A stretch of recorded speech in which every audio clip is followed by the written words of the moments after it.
अनोया तलाक क्या होता है? इनाया जिस घर से मेरे भाई और भाभी को ही निकाल दिया, जो उस घर में रहने में कोई इंटरेस्ट नहीं है, छोड़ दो उसको। जिसकी तलाक को हम अभी तक सबसे छुपा के रखे हुए, अगर ईशल ने अपना मुंह खोल दिया तो क्या होगा? बी प्रैक्टिकल ईशल, मोहब्बत से पेट नहीं भरता। मॉम मेरी खुशियाँ आशिर के साथ हैं। ईशल की मॉम तो पहले ही आशिर को पसंद नहीं करती थी और ना ही उसकी फैमिली को, और अब जब हालात इस तरह के हो गए हैं और आशिर उनके ही घर पर आ गया तो उन्हें ये भी अच्छा नहीं लग रहा। इसीलिए आने वाली एपिसोड में वो अपनी बेटी को समझाएंगी और यही कहेंगी कि तुम्हें आशिर को छोड़ देना चाहिए, क्योंकि तुम्हें अब प्रैक्टिकल होना चाहिए, आशिर तुम्हें खुश नहीं रख सकता। तो ऐसे में ईशल अपनी माँ पर ही गुस्सा करेगी और यही कहेगी कि आप किस तरह की बातें कर रही हैं, आशिर मेरा शौहर है और मैं उसके साथ खुश हूँ।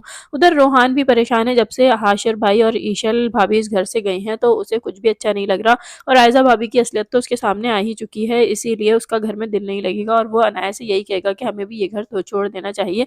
जिस घर से मेरे भाई और भाभी को निकाल दिया गया हो वहाँ मेरे मुझे रहने में कोई इंटरेस्ट नहीं। दूसरी जानिब हमें ये भी दिखाया जाएगा कि ताया अब्बू आयज़ा के कमरे में किसी काम से जाएंगे और जब आयज़ा की अम्मी का फ़ोन वो ये सोचकर उठा लेंगे कि भाभी की कॉल है, मैं ही बात कर लेता हूँ, और उन्हें ये बात मालूम नहीं होगी और वो फ़ोन उठाते ही उससे यही कहेंगी कि तुम ये सब हरकतें मत करो, क्योंकि हमने जो अनाया की तलाक छुपाई हुई है, अगर ईशल ने अपना मुंह खोल दिया तो हम क्या करेंगे। और ये सुनकर तो ताया अब्बू के होश ही उड़ जाएंगे और वो आयज़ा से यही पूछेंगे कि अनाया तलाक याफ्ता है। अब देखते हैं कि आयज़ा इस बात को कैसे संभालेगी।